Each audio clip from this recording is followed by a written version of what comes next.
Oi pessoal, meu nome é Lorena Martins, sou diretora de marketing da Live SEO. Hoje o verbete do nosso dicionário é EEAT. Vamos entender o que é isso? EAT é uma sigla em inglês que significa Experience, Expertise, Authoritativeness e Trustworthiness. Basicamente, em português, o que isso significa?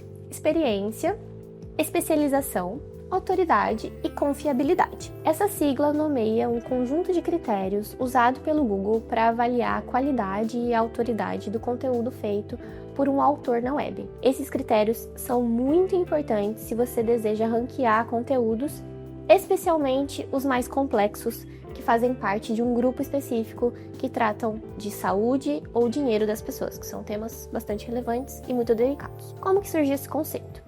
O Google, ele possui uma série de diretrizes internas que são divulgadas para a web e elas são conhecidas como Search Quality Raters Guidelines.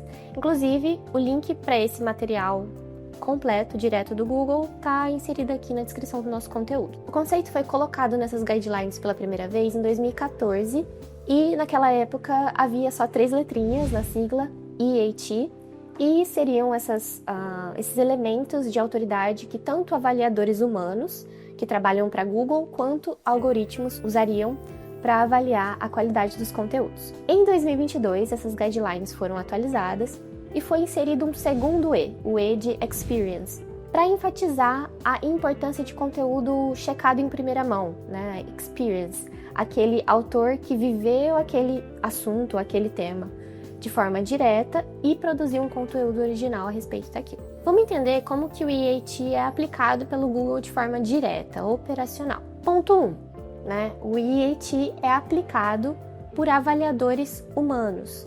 Pessoas que trabalham para Google são treinadas através do Search Quality Raters Guidelines e aí avaliam sites para entender quais critérios os sites de qualidade apresentam ou não. Esses elementos coletados pelos avaliadores humanos são usados para treinar modelos, algoritmos de inteligência artificial, que depois avaliam toda a web e espalham, né, esses critérios de qualidade de forma mais abrangente. Essa é a segunda forma como o Google operacionaliza o EAT. Um terceiro aspecto muito importante sobre o funcionamento do EAT é a importância das páginas Your Money, Your Life, ou seja, seu dinheiro, sua vida. São aquelas páginas que tratam de finanças, de saúde, dão conselhos médicos, conceitos financeiros, de investimentos, e obviamente esses temas são muito delicados e influenciam diretamente na vida das pessoas. Para essas páginas que tratam desses temas, os conceitos de EAT são aplicados com ainda mais força, tá? Então, se você tem um site que trata de um desses nichos, por favor, tome conta do seu EAT. E como eu sinalizo para o Google que eu tenho um bom EAT, ou seja, que o meu site oferece experiência, especialização, autoridade e confiabilidade. O EAT ele fica especialmente evidenciado quando a gente tem um autor que assina os conteúdos. Um ou vários autores, tá? Vai depender da forma como você organiza o seu site. E esse autor ele se apresenta como uma figura que tem aqueles atributos que eu falei que dão nome à sigla. Para ele se apresentar dessa forma, ele precisa comprovar que ele é uma pessoa de carne e osso, afinal, apenas pessoas conseguem ter experiências diretas com assuntos diversos no mundo. Ele precisa provar que ele tem especialização, ou seja, se ele tiver uma formação, um PhD, enfim, isso contribui para essa construção desse EAT. Ele precisa provar que ele tem autoridade, que ele é a pessoa certa para falar daquele tema, e que ele é confiável, ou seja, ele precisa ser consistente nos seus conteúdos, sempre apresentar temas ou conteúdos que são bem embasados e que estão de acordo com a realidade. Você vai fazer isso através de hints desses elementos, ou seja, vai mostrar uma foto, vai colocar as redes sociais desse autor. Esse autor ele tem que mostrar que ele é reconhecido por instituições que aprovam a sua autoridade e sua confiabilidade naquele tema, tá? E aí você vai fazer isso através de elementos muito simples no seu site, como páginas de autor, inserindo ali todas as informações a respeito da pessoa que assina os conteúdos.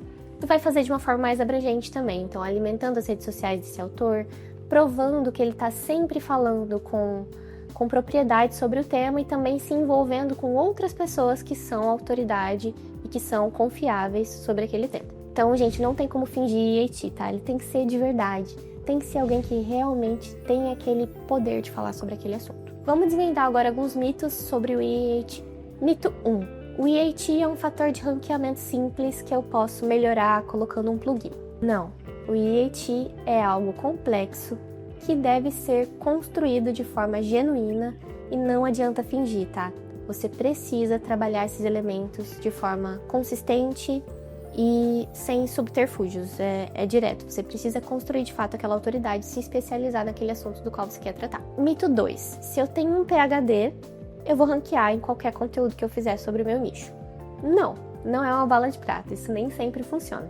Além de você ter a chancela de uma instituição que te forneceu um PhD, por exemplo, você precisa que o seu conteúdo seja otimizado, que ele responda às dúvidas de fato das pessoas que estão procurando por aquele tema, e você precisa também de todos os 500 fatores de SEO que estão envolvidos no ranqueamento orgânico de um site. E aí, conseguiram entender o que é IAT? Se sim, deixe um comentário aqui no nosso conteúdo e eu te vejo nos próximos dicionários de SEO. Até mais!